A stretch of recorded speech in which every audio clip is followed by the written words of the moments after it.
बहुत समय पहले गोकुल नाम के सुंदर गांव में एक नन्हा बालक रहता था। उसका नाम था कृष्ण। वे नंद बाबा और यशोदा मैया के प्रिय पुत्र थे। कृष्ण अपने मित्रों के साथ खेलते, गायें चराने जाते और बांसुरी बजाते थे। उनकी हंसी से पूरा गोकुल गूंज उठता था। गोकुल के पास यमुना नदी बहती थी। नदी का एक भाग स्वच्छ और शांत था, लेकिन उसका एक हिस्सा जहरीला हो चुका था। उस स्थान पर कालिया नाम का एक विशाल नाग रहता था। उसके विष से पानी काला पड़ गया था। पक्षी उस पर उड़ते ही गिर जाते थे। गायें पास जाने से डरती थी। गांव वालों ने बच्चों को उस ओर जाने से मना कर रखा था।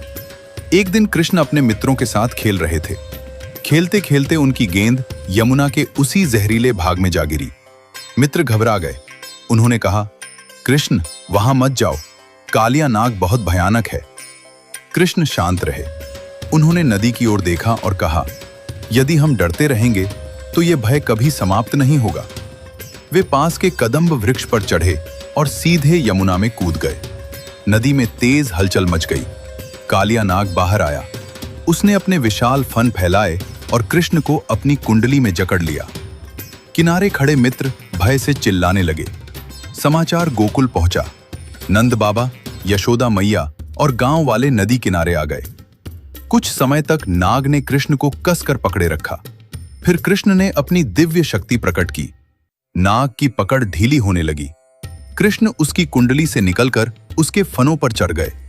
कालिया ने एक एक कर अपने फन उठाए। कृष्ण हर फन पर संतुलन से खड़े होते गए। धीरे धीरे उन्होंने उसके फनों पर नृत्य करना आरंभ किया। प्रत्येक कदम के साथ नाग की शक्ति घटती गई।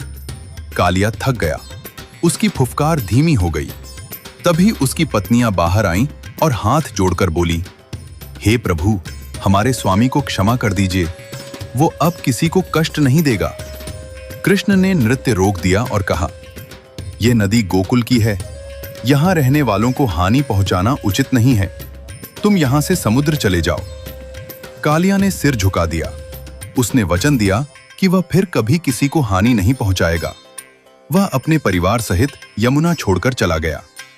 कुछ ही समय में नदी का पानी स्वच्छ हो गया। पक्षी फिर से उड़ने लगे। गायें निर्भय होकर पानी पीने लगीं। गोकुल में प्रसन्नता फैल गई। यशोदा मैया ने कृष्ण को गले लगाया। नंद बाबा ने राहत की सांस ली। कृष्ण मुस्कुराते हुए अपने मित्रों के साथ लौट आए और इस प्रकार कालिया का आतंक समाप्त हुआ और गोकुल फिर से सुरक्षित हो गया।